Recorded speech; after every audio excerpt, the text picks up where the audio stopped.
Czyli minister Błaszczak dokonał zakupu samolotu bez uzbrojenia. Ale jest jeszcze druga sprawa, bo szanowni państwo, uzbrojenie do tego samolotu właśnie w trybie takim szkolno-bojowym była możliwa. Typical combat plane, 6,500 kilograms, but the possibility is almost the same, just like F-16s. What's most important for us? Those planes are very new radioelectronic equipment. 아마도 세계 최초 전투가 불가한 전투용 훈련기일 것이다. 폴란드에서 F-50에 대한 비판이 끊이질 않고 있습니다. 시자리 톰치크 국방부 차관이 지난 14일 SEJM 연설에서 F-50을 두고 무능력, 무장이 없음, 세계 최초 전투 불가 전투기라는 경멸적 표현을 사용하며 전 정부가 맺은 F-50 계약을 비판한 것이 시발점이 되어 현재 SNS를 중심으로 융단 폭격을 맞고 있는 F-50인데요. 톰치크 국방부 차관은 F-50에 무장이 없다라고 했지만 사실 없는 것이 아닌 12대의 개필러 버전에서 AIM-9X와 AIM-120C 등 미국산 공대국 무장의 통합이 아직 체결되지 않은 것일 뿐 GBU 계열 폭탄, 제2단 유도미사일, KGB 공대지, 타우러스 등 공대지 무장은 갖추고 있는 F-50입니다. 사실 톰치크 차관이 저격하고 싶었던 것은 F-50이 아닌 공대국 무장을 계약에서 빠뜨린 전 국방부 장관 부하샤크일 것입니다. 다음 대선 유력한 대선 후보이기도 하죠. 즉 한국산 전투기가 네거티브 선동을 위한 정치적 희생양이 되고 있다고 볼 수 있는데요. 대안도 없는 폴란드에서 차관식이나 되는 사람이 선동 발언을 하고 있으니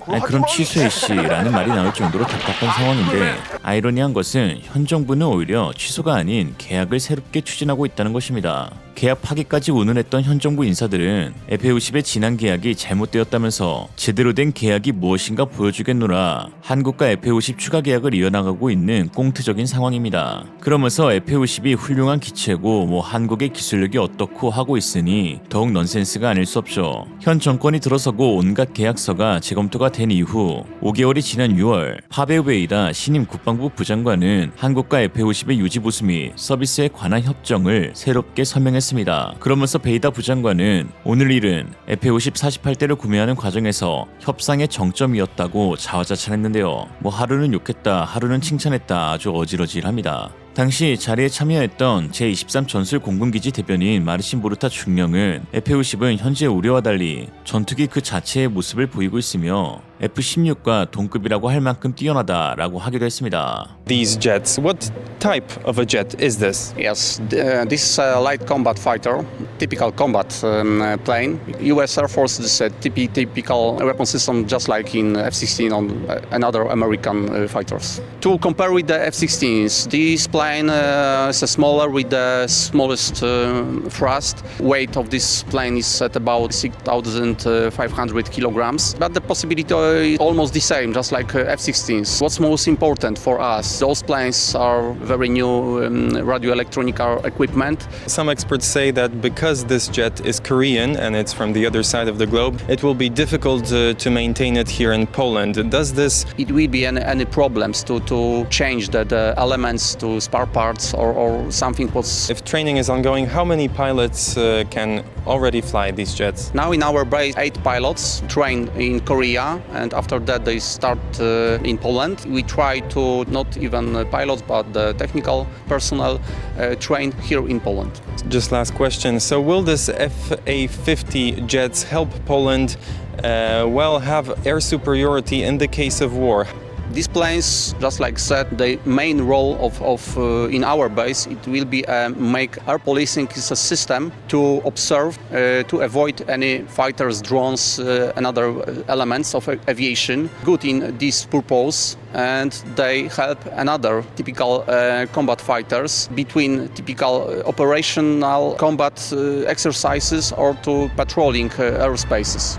현지에서 실제 운용하고 있는 폴란드 조종사들은 극찬하고 있지만 정치적 목적으로 선동질하고 있는 정치인들의 무능력 한마디에 F-50은 엄청나게 까이고 있는데요. 실제 폴란드 네티즌들은 F-50 대신 F-16 바이퍼를 구입하면 그 누구도 화를 내지 않을 것입니다. 로키드 마틴은 이 항공기의 생산을 연간 48대로 확장하기로 했으니 배송 시간도 점점 더 짧아질 것입니다. FA50을 구매하는 것은 단지 실수나 스캔들이 아닙니다. 이 계약서에 뇌물이 있는지 확인해야 합니다. 이 유사 비행기의 가격으로 FA50 한 쌍을 구입할 수 있습니다. FA50에 AIM-9X나 다른 단거리 중거리 미사일을 사용하는 것도 비용 대비 효과 측면에서 딱히 좋은 건 아닌 것 같습니다. 그러니 시스템적으로 농업용 비행기라도 군에 동원할 준비를 해야 할 것 같습니다. 라고 하죠.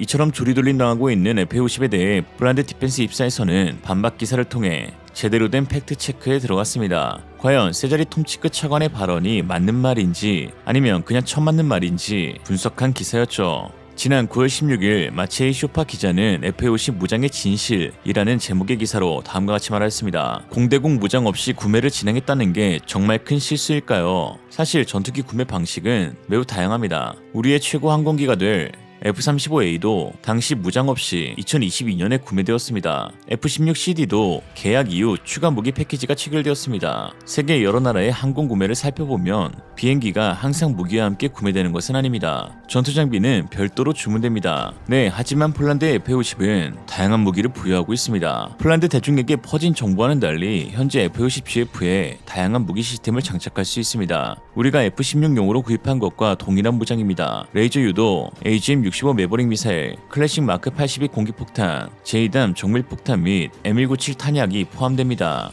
유일한 예외가 있는데 단거리 AIM-9 사이드와인더 공대공 미사일입니다. FA50GF는 앞으로 더 이상 생산되지 않는 오래된 버전 AIM-9L M 버전을 사용할 수 있습니다. 톰치크 차관이 비판한 것이 바로 이 품목이죠. 그러나 FA50GF는 시간이 지남에 따라 PL 변형으로 현대화되는 과도기 항공기라는 것을 기억해야 합니다. 그래서 이름도 GF, 개필러, 구멍을 메우는 전투기입니다. 오늘날 지상 및 비행 인력은 FA50GF에 대한 훈련을 받고 있고 F-50PL 변종의 다음 32대 기계는 F-16용으로 구매했기 때문에 폴란드에서 판매되고 있는 사이드와인더 AIM-9X 최신 버전을 사용할 수 있습니다. 암람은 어떨까요? 암람 미사일과 통합이 포함되진 않았습니다. 그럼에도 불구하고 이 미사일은 F-50PL에 사용됩니다. 가 윤종호 부사장은 최근 암람 통합에 대한 질문에 미국의 승인이 필요하고 타당성 조사 작업 후 2년 안에 완료될 것으로 예상된다라고 했습니다. 이는 실수이지만 잘못은 아닙니다. 이에 톰치크 장관도 FA50 프로그램을 파괴하지 않고 개선하겠다고 발표했습니다. FA50PL이 3-4년 안에 공군에 합류할 것으로 예상되고 막대한 비용은 물론이고 그 자리에 다른 플랫폼을 대안으로 넣으려면 2030년대 중반까지 기다려야 한다는 점을 고려할 때 이는 현명한 선언입니다.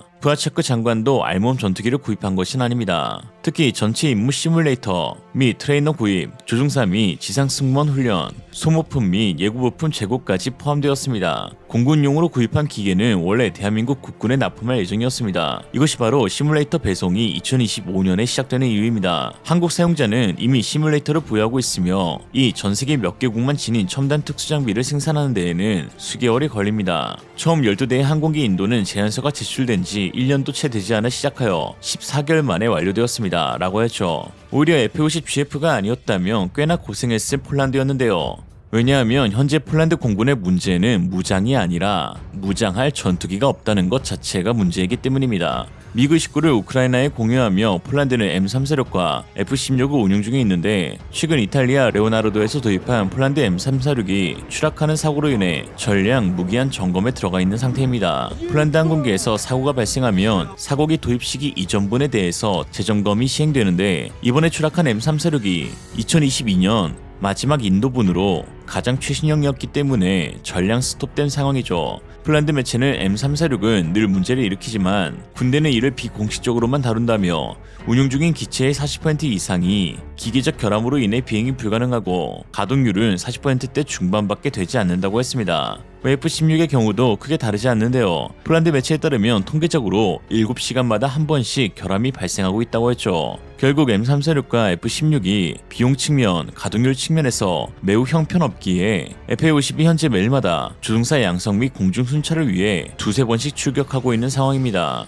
가장 중요한 것은 조종사 양성 측면인데요. 아무리 좋은 기체를 가지고 있더라도 조종할 사람이 없으면 말짱 꽝이죠. 우크라이나 대통령 젤렌스키는 F-16만 공여받으면 전쟁을 끝낼 수 있을 것이라 생각했습니다. 그의 들뜬 표정에서도 그러한 기대감이 보였죠. 물론 F-16은 전쟁의 판도를 뒤바꿀 수 있을 만큼 훌륭한 전투기임은 틀림없습니다. 문제는 F-16을 조종할 수 있는 우크라이나 파일럿이 없다는 것이죠. 최근 소식에 따르면 6명의 파일럿만이 F-16 조종 훈련을 받았고 여전히 익숙치 않아 러시아가 제공권을 가져갈 것이라고 내다봤습니다. 이는 마치 F-35만 받으면 뭐든지 해결될 것이라고 착각하여 F-50을 폄하하는 폴란드도 해당하는 격이라고 할 수 있는데요. 화웅의 말처럼 닭 잡는데 소 잡는 칼을 쓸 필요가 없듯 군대에 전투장비 배치에 있어 고성능 무기체계 하이급과 가성비와 실속을 다진 로우급의 혼합 구성이 기본이 되고 있는 현재입니다. 한정된 예산 속에서 모든 병기들을 고성능 고가 사양으로 세팅하는 것은 불가능하며 하더라도 매우 비효율적으로 오히려 전투력이 절감되죠. 폴란드가 그렇게 좋아하고 물고 빠는 미 공군 전투기가 먼저 시작한 것이 바로 오늘날의 하이로우 믹스 개념입니다. 그러니까 F-50의 계약을 취소하겠다는 것만큼 바보 같은 짓도 없다는 거죠. 그리고 최근엔 잠재적 완성형에 해당할 F-35 블록 4의 업그레이드가 상당히 꼬여버린 상황으로 전세계 수요 물량 120대가량이 밀려있는 상황인데 폴란드 주문권도 여기에 해당합니다. 물론 폴란드를 저주하는 건 절대 아닙니다. F-16도 뭐 잘 고쳐 쓰고 F-35도 문제없이 잘 인도받길 바래요. 다만 그렇다고 F-50을 폄하하지 말자 이겁니다. 그럴 거면 사질 말던가. 샀으면 이리저리 굴려서 잘 써보라고, 필리핀처럼. 아무튼 이런 국기들은 뭔가 이상해. 우크라이나 전의 교훈을 통해 폴란드가 미래의 F-35를 위해서라도 F-50의 도입은 신의 한 수가 되어가고 있는데 이는 바로 앞서 매체에서도 언급한 바가 있는 카이의 첨단 시뮬레이터 때문입니다. 김용학 카이 실장은 전투기 수출 숨은 공시는 바로 시뮬레이터라면서 폴란드, 말레이시아 등 해외 구매자들은 시뮬레이터 성능에 매우 큰 놀라움을 드러내면서 바로 구매로 이어지게 되었다고 했죠. 그는 카이의 시뮬레이터는 한국 항공 기술력의 상징과도 같다면서 시뮬레이션을 제작하기 위해선 항공기의 각 계통에 대한 모든 기술 자료를 모아야 하는데 실제 항공기는 각 계통을 만드는 엔지니어들이 파트를 나눠서 일한다면 시뮬레이터 담당 직원들은 모든 계통을 이해하고 구현해야 해 업무 집적도가 훨씬 크다고 말했습니다.